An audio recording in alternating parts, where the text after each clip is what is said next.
फांडी अधिकारी महानता अजणा मृतदेह को निजे उठाई व्यवच्छेद नेले डाक्तरखाना।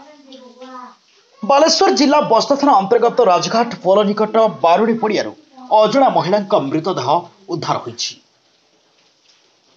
तेबे आत्महत्या हत्याकांड कारण अस्पष्ट थिबा बेले घटनास्थल में बस्ता पुलिस पहुंची तदंत जारी रखिछि। आज मध्याह्न समय पड़िया एक मृतदेह पड़िथिबार देखि स्थानीय लोके बस्ता पुलिस को खबर देथिले। खबर पाई बस्ता पुलिस एवं अमरदा फांडी अधिकारी घटनास्थल में पहुंचवा परे अजणा शवटी को स्थानीय लोके उठाइबा को आसी नथिले।